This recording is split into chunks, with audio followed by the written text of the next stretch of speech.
안녕하세요. 예, 저는 그 도화동물병원에서 지금 소위 컨설팅으로 이제 농장 다니고 있는 신준재라고 합니다. 그 짧지도 않고 이제 길지도 않은 시간에 이제 이쪽에 이제 일을 해오면서 오늘 그 후보에서 이제 분만사까지 그런 관련된 내용을 이제 말씀드릴 텐데, 사실 저도 계속 그 공부하고 그러고 이제 배우고 그러고 이제 계속 고민하는 부분들이거든요. 예, 그런 내용들을 전체적으로 좀 워낙 큰 범위인데도 불구하고 좀 짧은 시간에 말씀드리다 보니 약간 좀 빨리 넘어가고 약간 그럴 수도 있는데 그건 좀 양해를 부탁드리고요. 그래서 그 내용들 이제 같이 좀 고민할 수 있는 그런 자리가 됐으면 합니다. 예. 우선 요게 일단 먼저인데, 일단 총산 부분에서 일단은 먼저 좀 짚고 넘어가도록 할게요. 일단 후보돈들의 어떤 교배에 있어서의, 예. 한국은 일단 후보돈이 이제 입식해서 거의 한 3개월 후에 이제 교배가 들어가고, 보통 이제 240일 정도라고 어떤 얘기를 이제 많이 하는데, 사실 그 다른 회사들, PIC 등의 어떤 그 후보돈 이제 초교배 어떤 조건들을 보면, 일단 PIC 같은 경우에는 이제 203일부터 로 돼 있어요. 예, 근데 이제 체중은 136에서 158kg. 여기는 이제 일당 지체가 좀 빠르기 때문에 이제 그렇게 된 부분. 그래서 일령하고 이제 체중, 그리고 이제 뭐 발정 횟수로 따지면은 초발정은 피하고 이제 두 번째부터 이제 교배를 해라. 예, 그런 걸 이제 볼 수 있고요. 그 다음에 이제 이런 톡픽 같은 경우에는 역시 체중과 일령, 그 발정 횟수 이제 2회째부터 240일 정도에 이제 체중 한 140에서 150kg. 여기에 이제 등지방이 12mm에서 14mm로 이제 표기가 되어 있는 걸 볼 수 있습니다. 요거 이제 나중에 이제 하나하나 따져 볼 텐데, 일단은 그 저발달된 경우에는 연산성, 저산차에서 이제 도태가 되는 그런 문제. 그리고 이제 너무 이제 발달이 되어버리면 그만큼 큰 체구에 그것을 이제 뭐 유지할 수 있는 사료 요구도 더 높아지고, 그리고 이제 큰 체중을 감당하기에 이제 지제가 더 무리가 가고 뭐 그런 문제들에 의해서 또 다른 부분 연산성에서 이제 문제가 됩니다. 덴마크의 덴브리드 같은 경우도 이제 일령, 체중, 그 2회째 이상의 발정, 그리고 이제 등지방, 요런 이제 지표들을 어떤 기준으로 이제 내세우고 있죠.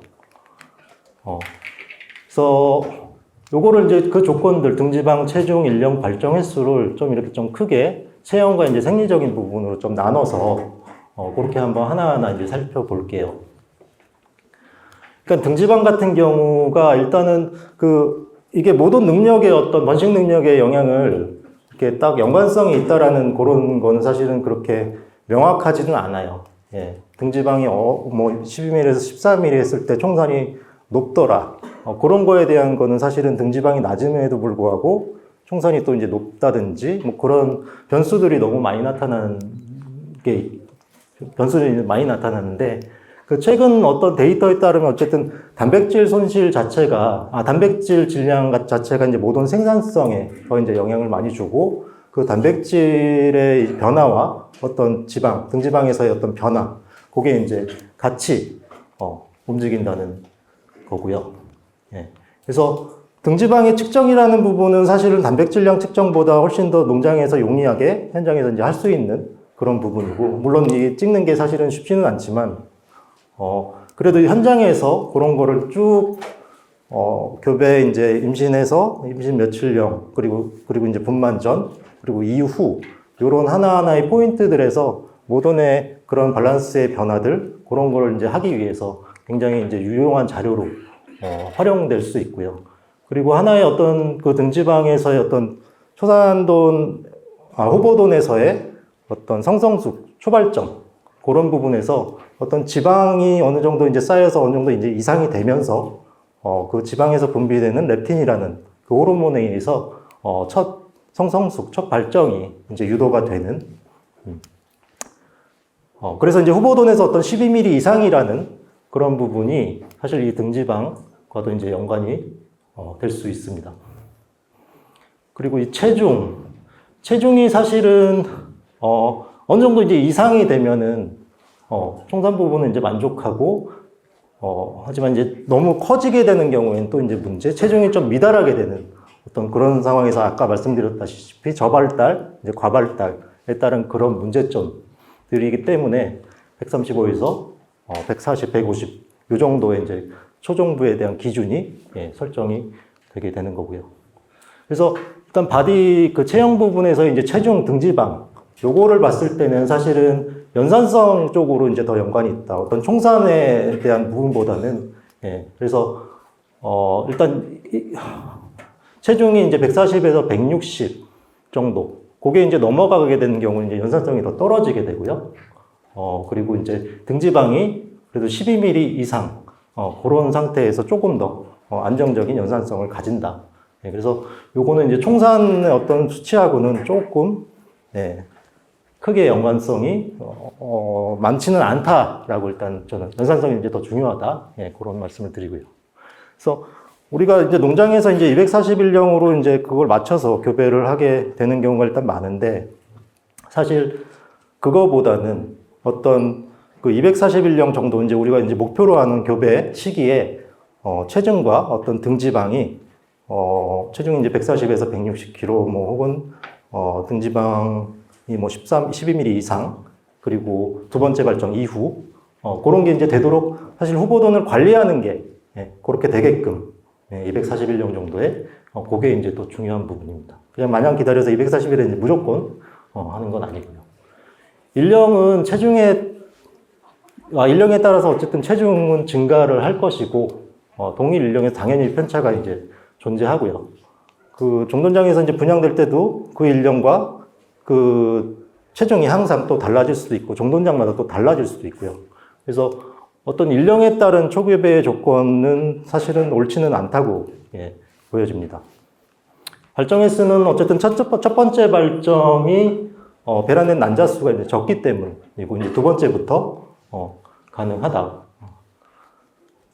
그래서 이걸 쭉 이렇게 보면은 결국은 등지방 체중이 이 체형적인 부분에서의 어떤 연산성 부분 그리고 이제 일령은 약간은 좀 뒤로 젖히고 이제 발정 횟수 두 번째 발정 이상 이 정도면 어떤 후보돈에서의 초교배의 어떤 기준으로서는 만족한다고 보여지고요. 그것보다 일단 중요한 부분이 후보돈의 70%, 75% 이상이 이제 삼산까지 분만할 수 있도록 결국은 이제 연산성과도 이제 연관된 건데 과연 우리가 후보돈을 잘 관리하고 초교배 기준을 잘 잡았느냐에 대한 부분이 사실은 후보돈이 이제 3산 때까지 한 75% 남아 있을 수 있게 관리가 되었느냐거든요. 그리고 이제 첫 번째 뭐 분만하고 분만사에서 체형의 손실로 인해서 이산차 증후군이나 그렇게 도태가 되어버린 개체가 이제 많다고 한다면 사실은 그건 좀 어려워지겠죠. 그리고 이제 총산 부분에서 교배 시점 그 이후 우리가 이제 얘기하는 총산은 일단은 뭐 생존산에서 실산 그죠 실산으로 얘기 많이 하는데 거기 이제 사산과 미라가 이제 더해진 숫자입니다. 근데 이걸 이제 교배에서 수정될 때부터 수정란 단계에서 보면 수정이 된 순간에 이제 난자의 이제 주변에 이렇게 투명층이 형성이 되면서 굉장히 안정적인 상황인데, 요게 이제 세포분열과 이제 뭐 배아가 형성이 되면서, 교배하고 한 3, 4일, 수정되고 한 3, 4일 후에는 여기서 이제 배아가 깨어져 나와요. 이렇게 이제 투명층에 둘러싸여 있을 때는 굉장히 안정적인 그런 상태이지만, 그 이후로는 그 주변의 환경에 이제 영향을 받고, 수정란 그 배아가 이제 유실이 되기 시작합니다. 뭐 자궁 내 어떤 pH 그리고 뭐 영양적인 밸런스 그리고 또 뭐 세균 뭐 그런 것들의 이제 영향에 의해서 하나둘씩 이제 되죠. 그리고 이제 12일째가 되면서 이제 착상이 시작되고요. 착상이 되면서는 이제 모체와 연결되어서 이제 모체에 이제 혈액이 같이 이제 공유가 되는 거고요. 중요한 부분은 이제 35일쯤에 이제 뼈가 형성이 되고 그때는 이제 3열되어도 결국은 우리가 총산으로 이제 카운팅 될 수 있는 미이라로 눈에 이제 보이게 되는 겁니다. 사실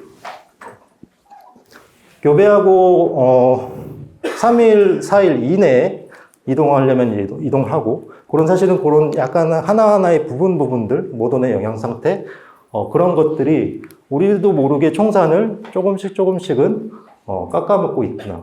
예, 그런 부분들. 요걸 통해서 이제 확인되고요. 요거는 요것과 더불어서, 교배로부터 발정이 와서 21일 주기로, 재발정. 이걸 이제 우리는 규칙 재발이라고 얘기를 하는데, 수정 자체가, 수정이 일단 되면은, 그, 에스트로겐 설페이트라는 그런 걸 이제 수정란, 배아가 이제 분비를 하고, 그걸로 인해서 모돈에서의 어떤 발정의 주기를 계속 이제 딜레이 시켜주거든요.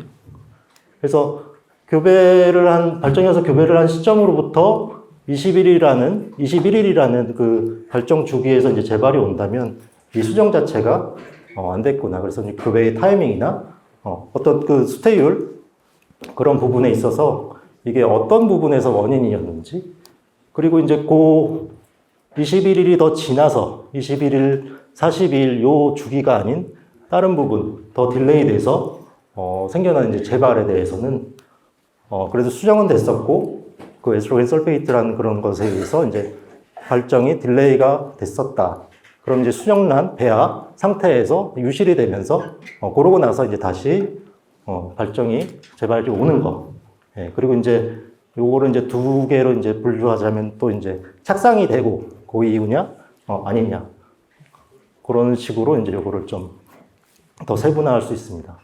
그리고 이제 35일 이후 이제 뼈가 형성된 이후에 사망한 경우는 그 크기 그대로 미라로 남아있기 때문에 머리부터 그 꼬리 시작하는 그 길이를 통해서 임신 며칠령에 사망을 했구나. 그거까지도 이제 유추가 가능하게 됩니다. 그래서,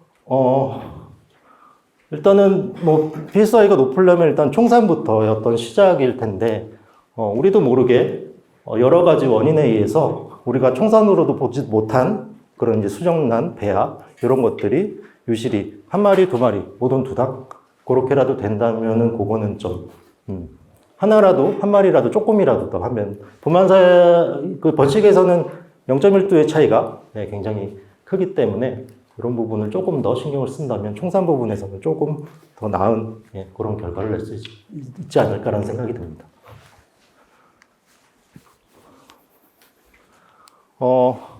그리고 일단 번식에서의 어떤 호르몬이 사실은 모든 거를 그렇게 이제 컨트롤 하게 되는데, 이 호르몬은 어떤 자극에 의해서 분비기관이 자극을 받고, 그리고 호르몬을 이제 분비를 하고, 그 분비되는 호르몬이 또 다른 부분을 자극해서 또 이제 호르몬을 또 이제 2차적으로 분비하게 만들죠. 사실 그 자극이 크면 클수록 저는 호르몬 분비는 굉장히 왕성하게 더 유도가 된다고 생각을 하거든요. 예.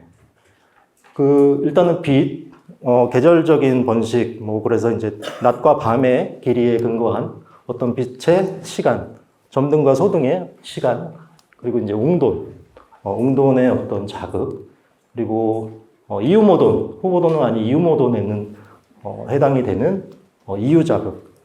저는 이 이유자극이, 그 이유자극은 포유하는 게 갑자기 끊어지는 자극이거든요. 결국은 생각하면은 많은 도수의 자돈이 강하게 포유할수록 그게 끊어지는 자극은 커질 것이라고 생각을 합니다. 분만사에서 그래서 좀 체형을 고려해서 포유 도수를 좀 줄이거나 할 때 발정이 분만사에서 와버리는 그런 현상도 나타나기도 하는데, 어쨌든 이유하고 나서의 어떤 재기발정에 대한 강도, 그거로 인해서 이제 배란 난자가 증가하고, 그리고 이제 발정 징후나 이런 게 강하게 나타나게 하기 위해서는 어느 정도의 포유가 굉장히 좀 더 강하게 일어나다 끊어지는 그런 자극이 더 필요하다고 생각을 해요. 요거는 그냥 넘길게요. 그래서 웅돈에 의한 어떤 자극 부분은 후각, 촉각, 시각, 청각 이 네 가지, 요게 이제 다 합쳐지면 더 강한 자극이 되고, 이 사실 웅돈 활용을 조금 더 했으면 하는 바람이 있거든요, 농장을 다니면. 웅돈에 대해서, 아무튼 그래서 교배할 때 이제 웅돈이 또 있으면 LH 서지, 배란을 시키는 그걸 이제 또 강하게 일으키기도 하고, 모돈을 더 흥분시켜서 어떤 정자의 수정능 획득이라든지 난자로의 이동 그런 것들을 조금 더 원활하게 도와줍니다. 그래서 제가 이제 덴마크 갔을 때 얘네들이 이제 웅돈을 어떻게 활용하는지 이거를 그냥 거의 매일매일 하거든요, 관리자가. 그러니까 후보돈들이 있는 곳에 계속 웅돈을 넣고 승가 허용할 때까지 계속적으로 자극하고 괴롭히고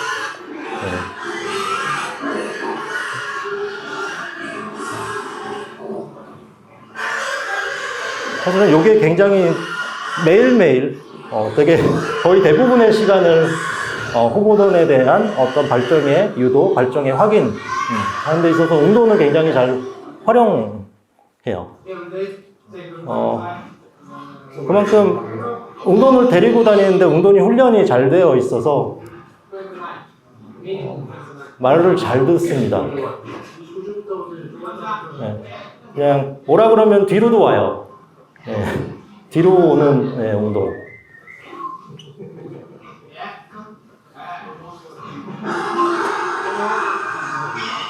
그리고 이제 웅돈으로서 이렇게 이제 넣어놓고 똑같이 호보돈들을 확인을 하고 여기도 이제 이런 식으로 관리자 한 명이서 웅돈을 계속 데리고 다니면서 여기서 이제 또 부르면 알아서 나가서 가죠. 그러니까 한국 농장에서는 웅돈들을 조금 뭐랄까 활용을 좀 많이 못하는 것 같아요. 웅돈 두수도 그렇게 많지는 않고 그래서 그 부분에 대해서 조금 아쉬운 점이 많다라는 거. 그래서 교배를 할 때도 결국 이런 여러 가지들이 웅돈의 역할을 사람이 이제 대신해 주면서 조금이라도 더 청산이나 어떤 그런 부분을 올리기 위해 하는 행위들입니다. 그리고 또 요거 한 가지는 그 아까 후보돈에서의 어떤 기준, 그것에 의해서 이제 연산성, 그런 것도 이제 연관이 되는데, 연산성으로서 계속적으로 이제 또 남아 있어야, 요런 선택에 의한 도태, 사고에 의한 게 아니라 농장 기준을 정하고, 그거에 의해서 선택에 의해서 안 좋은 애들만. 결국은 총사는 평균이거든요. 총사는 평균이기 때문에, 안 좋은 애들이 없어지면 자연적으로 평균 총사는 올라가게 됩니다. 일단 요런 산차 구성 예쁘게 이렇게 나타나는 산차 구성. 어쨌든 목표는 여기 중간에서 능력이 높은 그런 모돈들이 많이 분포하게 일정하게 한 50% 정도로 계속적으로 이제 분포하게 만드는 부분이고, 그러기 위해서는 일정한 후보돈의 갱신 이 필요하다고. 종도회사에서는 계속 갱신을 해야 이런 그래프가 나옵니다 라고 얘기는 하지만 사실 그것만으로는 좀 어렵고요.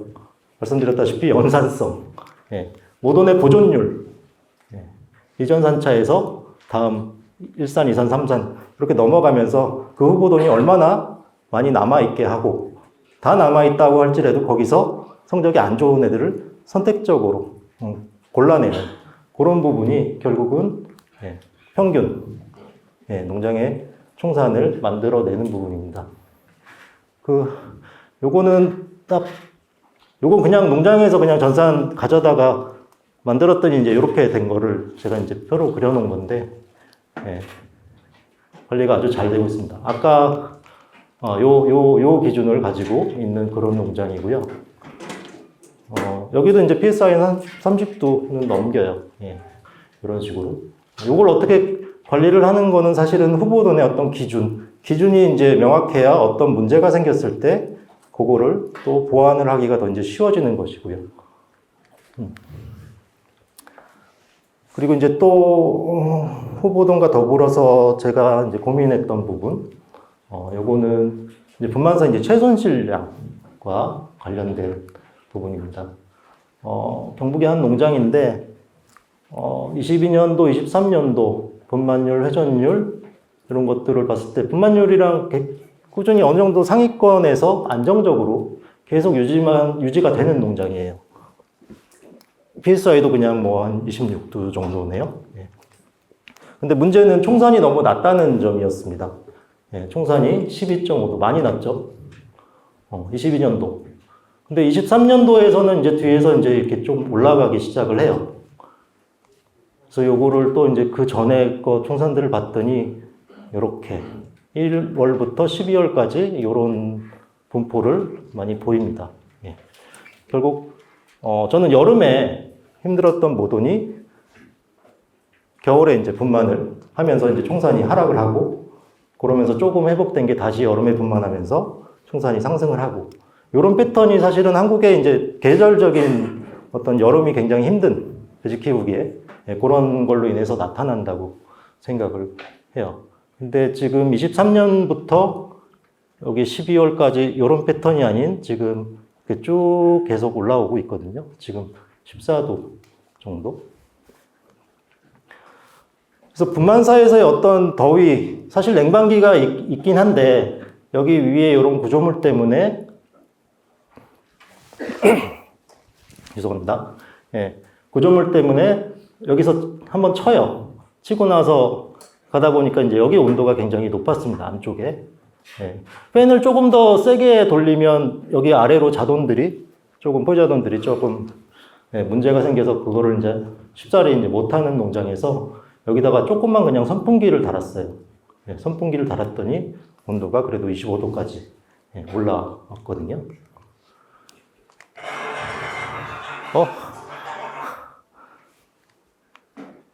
아예 선풍기 돌아간 동영상이.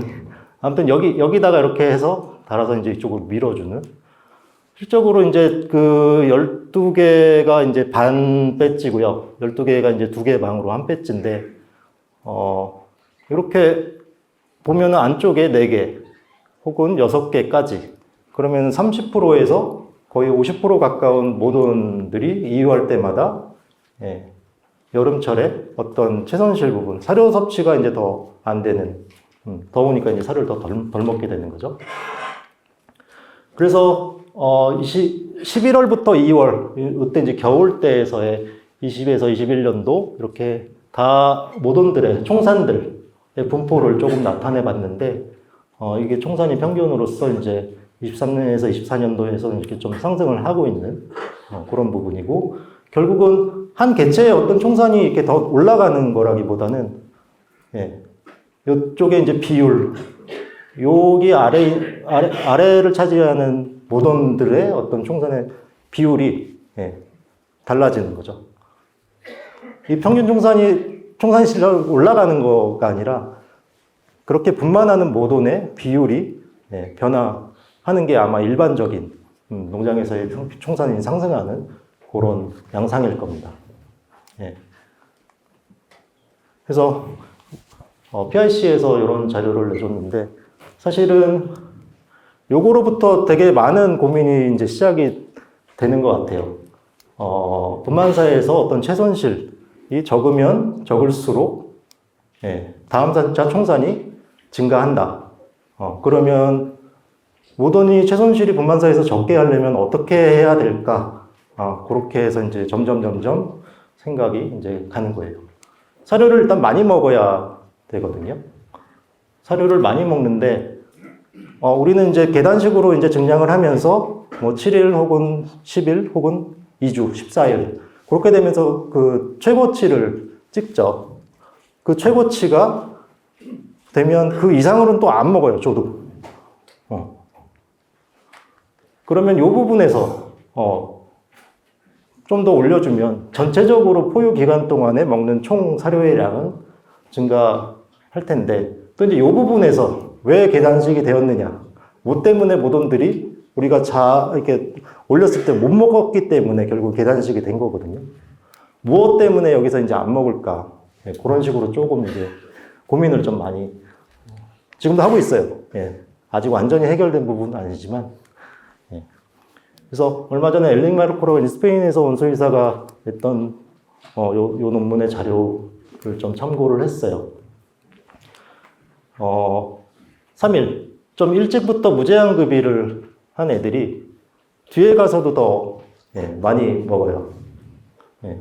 7일 차부터 이제 무제한급여 하는 게 이제 뒤에서 쳐 올라오는 게 좀 다르고요. 하루에 2kg, 3kg, 2kg의 차이는 더 커지니까요. 분만사 전체로 보면은 많은 양이 이제 늘어나는 겁니다.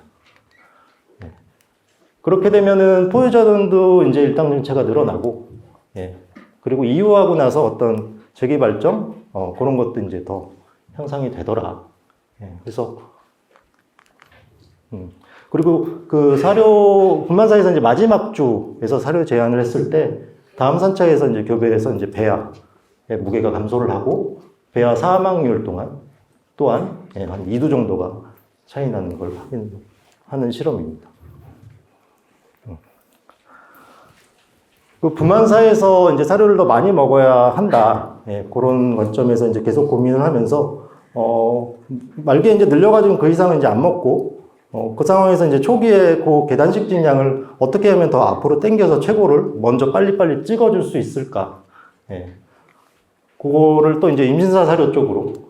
그 임신사 사료는 사실은 예전부터 되게 막 너무 많이 변해왔던 것도 같고, 사실 저도 어려워요. 어느 부분을 어떻게 건드려야 될지. 그랬다가 갑자기 분만사에서 더 문제가 생기고 망하는 게 아닐까? 그러면서도 쉽사리 이제 농장의 여러 가지 얘기를 잘 못하는 부분이기도 합니다. 임신사 사료. 근데 일단 다른 것보다 요 구간 30일에서 40일, 그리고 뭐 90일에서 100일, 요런 포인트들이 왜 있는지, 그 의미는 무엇인지, 거기서 이제 어떤 거를 이제 해야 되는지, 이 시기는 다 이제 또 변화할 수도 있겠죠. 하지만 그런 부분들이 일단은 저는 더 중요하다고 생각을 합니다. 그냥 단순히 이 구간에 몇 킬로를 먹여야 돼. 이게 아니라 이 구간까지 어떻게 우리가 사료를 주고 목표를 달성을 해놔야 그래야 다음에 해야 하는 걸 이제 할 수 있거든요. 예를 들어서 이제 여기서 요걸 먼저. 그래서 임신 교배부터 이제 30일에서 이제 40일, 그 정도로 했을 때, 이때는 이제 체형 회복이 주의 목적이고, 영양적으로 이제 많이 보충이 돼야 되는 시기입니다. 그리고 이제 뭐 총산, 그 영양적인 부분, 아까 배아 손실이라든지 잃어버린 총산, 그런 부분에서도 영양적인 부분이 굉장히 많이 작용을 하고요. 그리고 이때가 이제 태반이 형성되고 이제 탯줄이 형성되는 그런 시기에서 모돈의 영양 밸런스, 그게 사실은 어떤 생시체중을 만드는 시작점이지 않을까요? 왜냐면 태반을 통해서 혈액이 공급이 됐는데 그 태반이 형성이 잘 되었을 때 걔네들은 생시체중이 안정적으로 되겠죠. 그런 부분들이 어떻게 보면 초기랑 더 연관이 되어 있는 것 같고, 그리고 그 이후에 이때는 이제 체형 유지가 이제 주요 목표이고, 사실 태아 성장에는 그렇게 큰 에너지가 필요하지 않고요. 오히려 예전에 이제 70일에서 90일 사료를 떨고는 뭐 유산 발육기 그런 걸 이제 많이 가져가고 지금도 그렇게 이제 많이 하고 있는데, 그게 결국 이제 유방 조직의 어떤 부정적인 영향, 그럼으로 인해서 이제 분만사에서 포유 중에 젖이 더 뭉친다든지 그런 부분들이 있을 수 있어요. 그래서 요 구간에서 이제 체형 유지를 해주는 게 중요한 부분이라고 생각을 하는데, 그렇게 하려면은 요 시기에 체형의 균일도와 어느 정도의 완성이 되어야 이 시기에 이제 줄여주는데, 그게 안 되면은 사료를 더 늘려줘야 되고 체형을 회복하기 위해서 분만 때까지요. 그런 부분이 좀 안 좋은 영향으로 끼칠 것 같습니다. 그리고 이 부분 체형 유지와 태아 성장. 이 시기에는 이제 태아가 성장을 이제 많이 하는 시기라서 우리는 이제 사료를 많이 올려주는데, 사료를 올린다고 해서 체중이 더 커진다는 그 연구 결과가 이렇게 명확하진 않아요. 그때 좀 다르고. 그래서 요거는 아직은, 근데 저는 아주 중요하게 생각은 하지 않습니다. 그때 꼭 올려야 될까? 근데 저의 생각이니까요. 근데 이제 포도당 내성, 어떻게 보면 당뇨인데, 분만 후 생시자동의 저혈당증을 유발한다는 그런 자료 좀 이따 이제 보여드릴 거고요. 임신해서 이제 110일에서 분만. 이때는 이제 감량을 하죠. 근데 감량을 하는 경우에는 너무 급격하게 내려가면 이제 변비가 생겨서 분만에 이제 문제가 될 수도 있고, 그리고 이제 요즘은 그 분만 당일날 어떤 에너지, 그래서 이제 사료를 예전에는 절식을 했는데 지금은 이제 더 많이 주는 그런 추세고요. 그리고 사실 요 말기 분만 일주일 전 요때 어떤 사료량의 증량이 초유의 생산량을 더 늘려준다고 합니다. 그래서 요 부분이 이게 포유 시기에 어떤 사료를 조금 더 원활하고 잘 먹게 하기 위해서 임신사에서의 어떤 체형 관리가 사실은 요런 더 목적이 아닐까라는 생각도 들거든요. 네. 그래서 일단은 등각기를 이용해서 40일 정도의 체형을 잡고 그 다음에 이제 유지를 해주고 그러면서 이런 비만인 개체들이 이제 줄어듭니다. 비만인 경우에는 오히려 사료 섭취량이 분만사에서 더 떨어지고 이제 젖도 많이 뭉치는 그런 현상을 더 보기 때문에 어쨌든 임신돈 체형을 이제 균일하고 비만이 없게 그렇게 가면서 포유모돈 사료 섭취량과 어떤 최선실의 감소 이렇게 이제 연결되는 그런 부분. 요건 아까 말씀드렸던 포도당 내성인데 임신 마지막 3분의 1 지점이면 한 75일, 80일 요때부터 분만 때까지의 사료량을 좀 늘렸을 때 그렇게 되면 이제 모든 포도당 내성이 당뇨로서 체내 그러니까 혈액 내 인슐린이 이제 많이 이제 분포가 되고 그게 이제 자돈을 그대로 그걸 함유하고 이제 자돈이 태어났을 때 그 인슐린에 의해서 혈당이 갑자기 떨어지게 되는. 그래서 자돈이 태어나자마자 저혈당증으로 오면서 약간 허약자돈으로 된다는 그런 얘기예요. 그리고 이제 30일 구간 마지막 30일 구간에 이제 사료를 증량한 경우에 초유 생산량이 더 적어지더라. 어떻게 보면 그 유선 발육기라고 얘기했던 젖에 영향을 좀 안 좋은 영향을 끼치는 그런 부분하고 이제 연관이 되고요. 그리고 이제 한 분만 일주일 전 그때 사료의 증량은 초유 생산을 더 많이 늘려줍니다.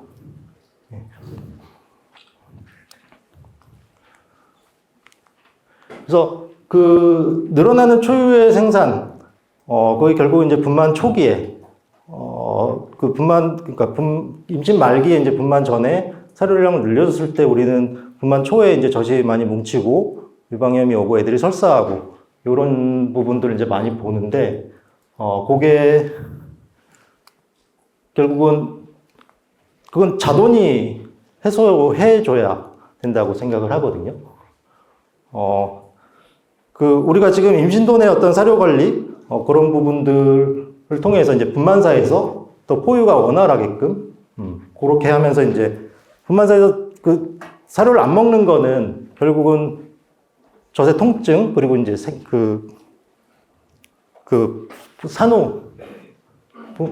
분만 후 산후통 이런 부분에 의해서 이제 초기에 사료를 안 먹는 개체들이 좀 많게 되거든요.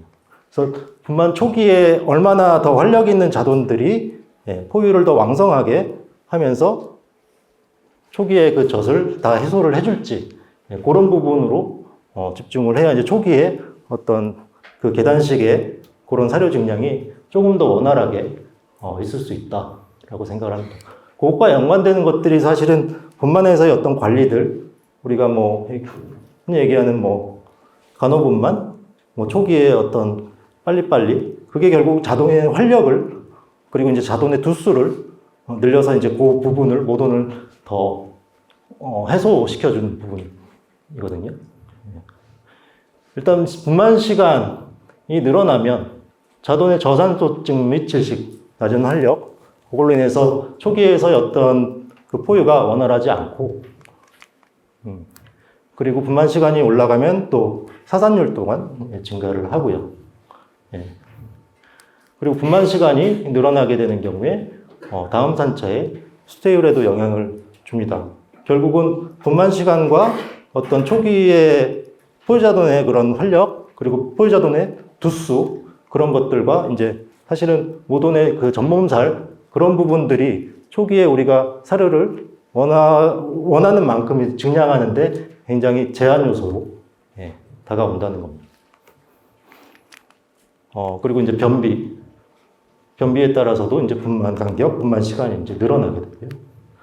변비 같은 경우에는 이렇게 이제 딱딱한 변이 압박을 해서 산도를 방해하기도 하고, 또 이제 유방염, 대장균의 증식, 그 어떤 독소의 분비가 이 옥시토신, 자궁 근육의 옥시토신 수용체를 또 이제 막아서 오히려 분만을 더 방해하기도 하고요. 그러면서 변비 같은 경우에는 분만에 있어서 굉장히 안 좋은 영향을 끼치는 요소입니다.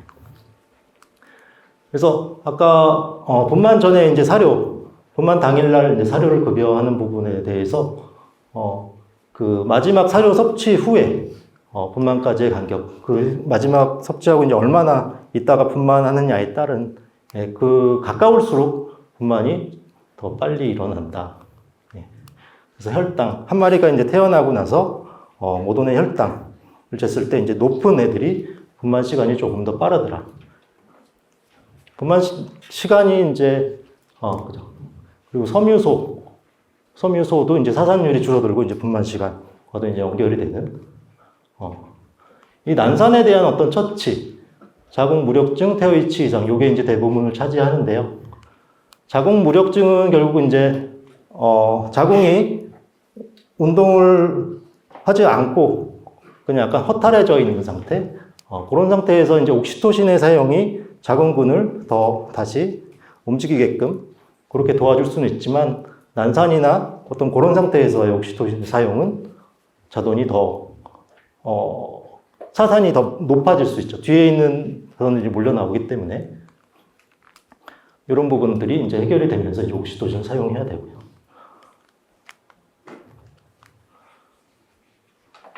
정상적인 분만 시간은 뭐 이렇고, 간격이 한 15분에서 20분, 그리고 분만 간격이 이제 30분 이상일 때는 어떤 난산임의 그런 부분들을 이제 빨리빨리. 사실 요걸로 인해서 이제 분만 시간을 더 늘려주는 것이기 때문이죠. 요거는 초기에 일단 한 2시간 정도, 4마리 정도 나올 때까지는 한 2시간 정도를, 여유를 좀 두라는, 그런 얘기가 있고요. 그게 사실은 얘네들이 그 산도, 여기에 이제 가까운 애들은 결국은 양수가 터지고 나오더라도 이제 탯줄이 연결이 되어 있고, 괜찮은데, 4마리 이후에 얘네들은, 탯줄을 거의 끊고 이제 나오기 때문에 빨리빨리 처치가 되지 않으면 저산소증이 있는 부분. 그래서 이제 한 4마리 이후, 걔네들부터는 15분, 20분, 이런 걸 이제 체크를 하면서, 일단 사실은 사산을 줄이기 위해서 접근했던 부분이긴 한데, 그렇게 되면서 이제 자돈의 활력, 자돈의 두수, 생시자돈 수가 이제 늘어나면서 그 모돈의 그걸 이제 해소를 하게끔 하는 게 이제 초기에 증량을 할 수 있는 그런 부분입니다. 그리고 손을 넣는 부분,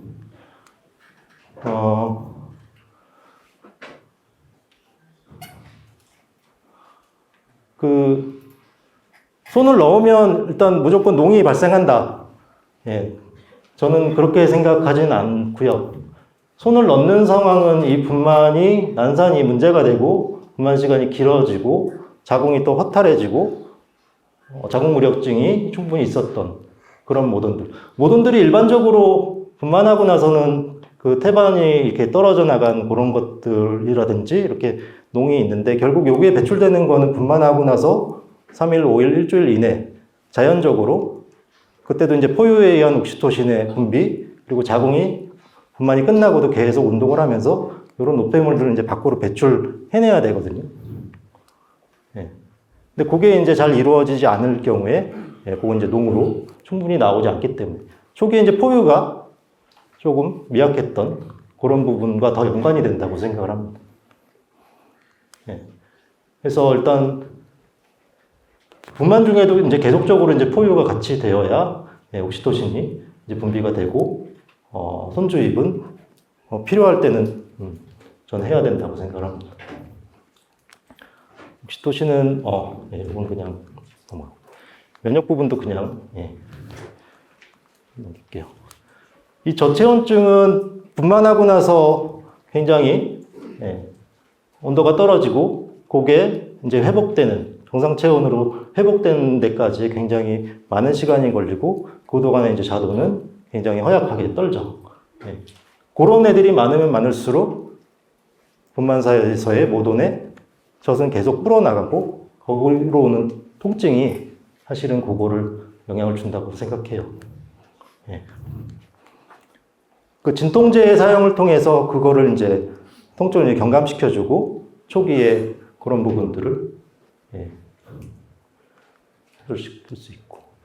그래서 분만 후에 어떤 포유 관리, 요게 사실은 어떤 분만사에서의 모돈의 사료, 섭취 이런 것들에 대해서 굉장히 우리가 이제 어렵게 되는 요 시기를 조금 더 자돈을 조금 그러니까 간호분만 뭐 분만 시간 그렇게 해서 지금까지 이제 말씀드렸던 부분은 사실은 초기에 어떤 자돈들이 모돈을 위해서 이제 해줘야 될 그런 것들이 더 잘 이루어지게 하자는 의미입니다. 초기에 이제 분만하고 나서 이제 젖이 뭉치고 모돈이 일어서 있는 상태에서 그리고 이제 젖을 안 내어주죠.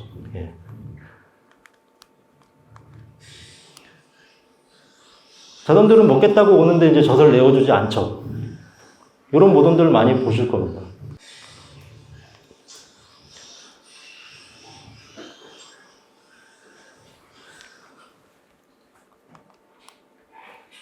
그리고 모돈이 이제 일어나면 젖을 더 먹겠다고 이제 달라붙죠. 이러면서 이제 압사도 생기고, 사실 모돈이 젖을 내어주지 않기 때문에 젖이 더 뭉치는 거거든요.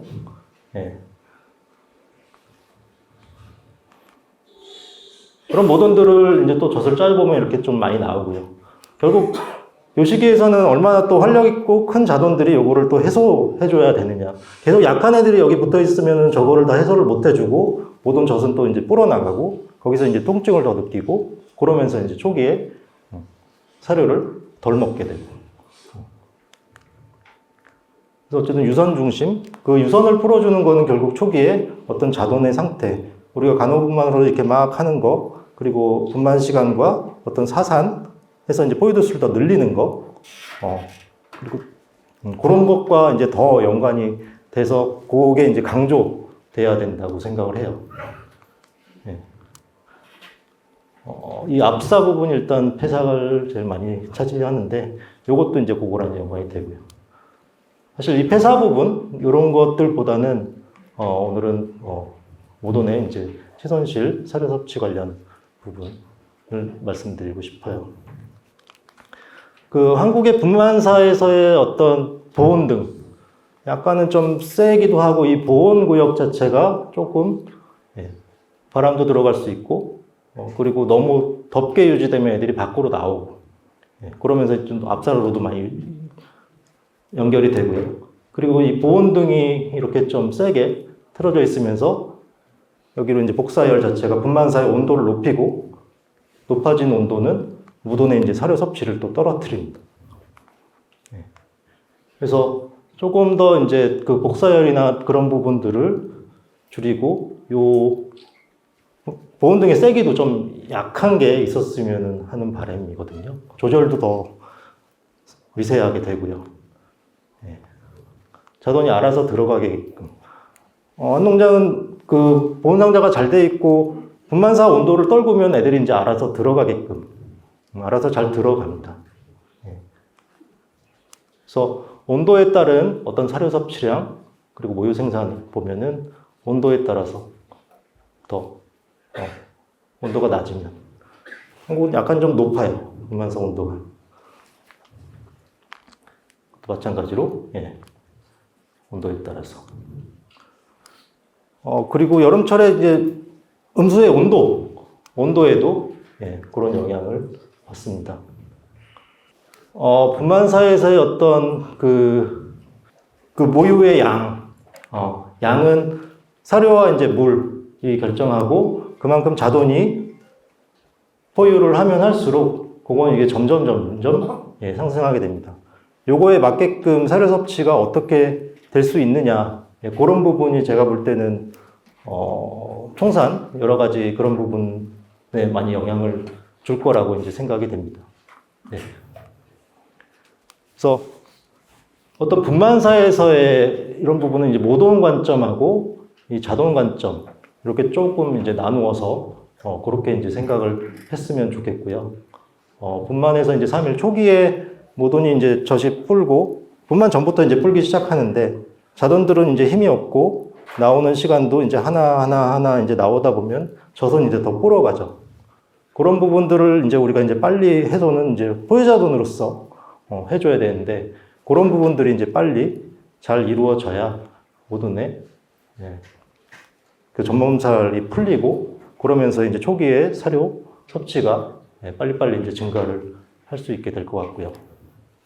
자동 관점에서는 항상 작은 애들이 문제가 되고 작은 애들이 이제 뒤처지고 유전 폐사로 이제 연결이 되기 때문에 항상 작은 자돈 위주로 자돈들을 작은 것만 골라서 한복을 만들고 걔네들을 잘 크고 있는 모돈 복으로 이제 붙여주고 그 자돈들을 이제 또 다른 데로 옮겨주는 그런 작업들이 거의 매일매일 이루어졌으면 좋겠어요.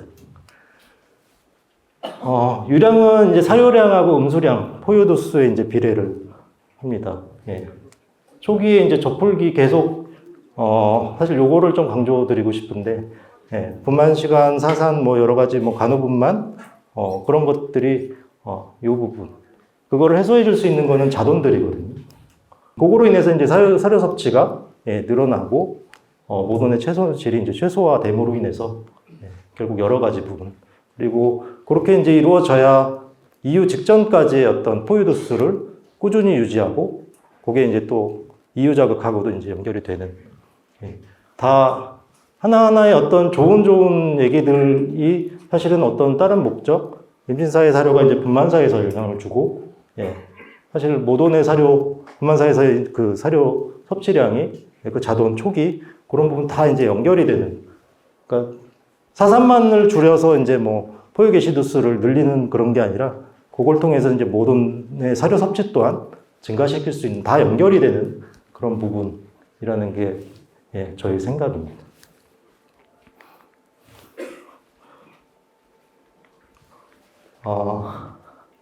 일단 수의사긴 한데 요즘 질병을 조금 멀리 하고 있어요.